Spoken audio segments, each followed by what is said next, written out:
안녕하십니까. 반갑습니다. 끈기코치TV 구재선입니다. 이번 시간에는 스트롱거 대화 모델 8단계 중에서 5번째 단계인 방안 도출에 대해서 말씀드리겠습니다. 이전 시간에 말씀드렸던 목표 설정에서 설정된 목표에 대해서 방안을 도출하는 단계입니다. 강의에 앞서 빨간색 구독 버튼 꾹 부탁드립니다. 예전에도 말씀드렸던 것처럼 스트롱거 과정은 코칭의 이해, 적극적인 경청, 효율적인 질문, 피드백, 그리고 코칭 대화 모델로 이루어져 있습니다. 코칭 대화 모델 중에 지금 현재 이제 5번째 되는 방안 도출에 대해서 말씀드릴 거고요. 오늘 이야기의 순서는 방안 도출의 요령, 방안 도출 방법, 또 방안 도출 대화의 예시, 이런 순서로 해서 말씀드리도록 하겠습니다.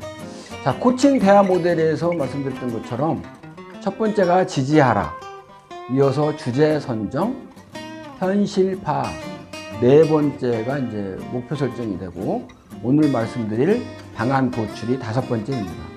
그 이후로는 이제 계획 수립과 실천하라, 마지막으로 실행 확인, 이러한 순서로 코칭 대화 모델이 준비되어 있습니다. 자, 이제 코칭에서 고객이 목표를 설정했다면 다음 단계인 방안 도출, 그 목표에 대한 그 달성하기 위한 방안을 도출해야 합니다. 당연히 고객의 의지에 따라서 목표가 정해졌을 것이고 그 정해진 그 목표에 대해서 방안 도출 단계에서도 고객이 스스로 많은 방안들을 도출해 내야 합니다. 방안 도출 단계에서 보면 존재에 대한 방안과 이슈에 대한 방법, 이 두 가지가 있는데요.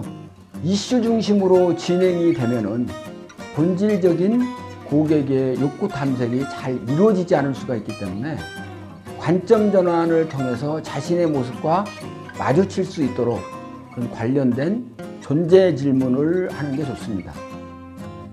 코칭의 목표와 방안 도출을 위한 과정에 많은 부분을 할애해서 존재 관점에서 충분한 관점 탐색이 이루어져야지 만족할 만한 방안이 도출될 수 있다고 할 수 있습니다.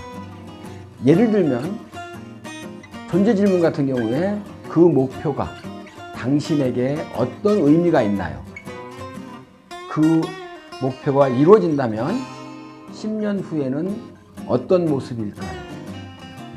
당신의 삶에서 건강은 어떤 의미인가요? 경우에 따라서는 고객이 자신의 진짜 모습과 마주치게 하기 위해서 목표 달성을 위한 방법들을 도출할 때 자신의 진짜 목표를 직면시키기 위해서 조금은 당황스럽더라도 직설적인 질문들이 효과적일 수가 있습니다. 예를 들면 평소에도 생각하고 계셨는데 특별히 오늘 이 목표를 이야기하고 싶으신 이유가 따로 있나요? 또는 기존에 실행했던 방안에 대해서는 이미 알고 계셨는데 왜 잘 이행이 되지 않았나요? 또는 목표 달성이 이루어지지 않는다면 1년 후에는 우리 선생님이 어떤 모습이 될 것 같은가요? 이런 식으로 조금 더 직설적으로 이야기를 해주는 것도 굉장히 좋습니다. 자, 그러면 방안 도출의 요령에 대해서 말씀을 드리겠습니다. 첫 번째는 현재 보유하고 있는 방안도 꼭 필요합니다. 그리고 꼭 중요한 내용이 아니더라도 정보사항이라고 하더라도 탐색할 필요가 있습니다. 그리고 방안은 가급적이면 많이 도출을 해야 합니다. 한두 개 하고 그만두는 게 아니고 할 수 있는 한 최대한 많이 하는 게 제일 좋고요. 또 새로운 시각에서 잠재의식, 또 무의식, 그 안에 들어있는 방안까지도 탐색을 할 수 있으면 하는 게 가장 좋습니다. 마지막으로 고객과 주변 사람의 도움을 확인하고 역지사지 개념에서 방안을 도출하는 것도 매우 중요합니다. 그렇다면 이어서 이제 방안을 도출하는 접근 방법인데요. 어떻게 고객한테 접근할 건지 한번 보게 되면은 일단 방안 도출을 위해서는 효과적인 질문을 활용할 필요가 있습니다. 조금 있다가 제가 어떤 질문의 대화의 예시를 말씀드릴 거고요.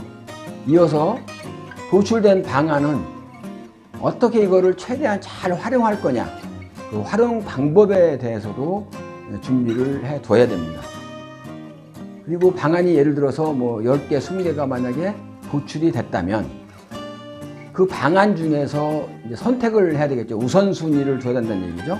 그런 우선순위를 줄 때는 효율성이라든지 또는 실현 가능성, 또 경제성 이런 부분들을 감안해서 그렇게 해서 선택을 도출된 방안을 선택하는 게 매우 중요하다고 볼 수가 있습니다.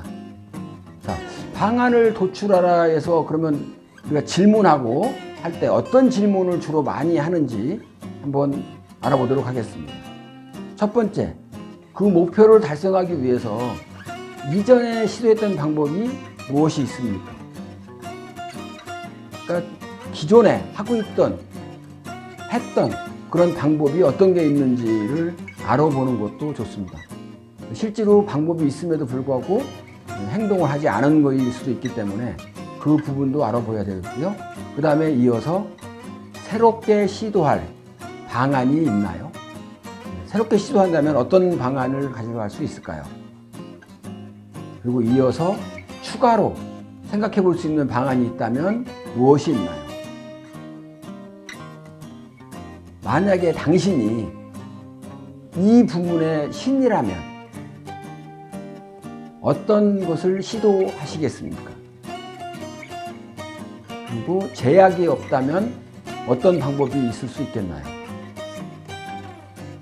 당신이 이미 가지고 있는 자원은 무엇이 있나요?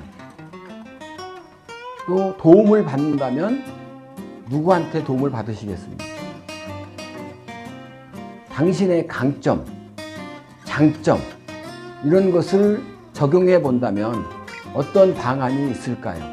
이런 식으로 질문을 해주는 것이 매우 좋습니다.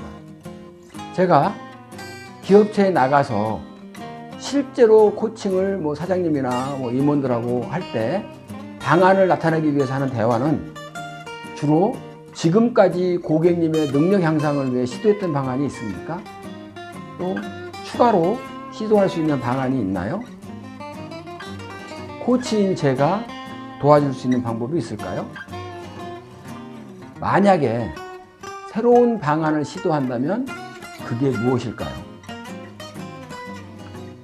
주변에 다른 사람의 도움을 받는다면 누구의 도움을 받으시겠습니까? 고객님의 장점과 탁월함을 발휘한다면 어떤 방법을 할 수 있을까요? 이런 내용들을 주로 질문을 해서 진행을 하고 있습니다. 방안 도출은 실제로 목표를 달성하기 위한 가장 중요한 부분이기 때문에 방안 도출에서는 최대한 많이 방안을 하시는 게 도출하시는 게 좋습니다. 이번 시간에는 방안 도출에 대해서 이야기했습니다. 다음 시간에는 계획 수립에 대해서 진행하도록 하겠습니다. 수고 많이 하셨습니다. 감사합니다.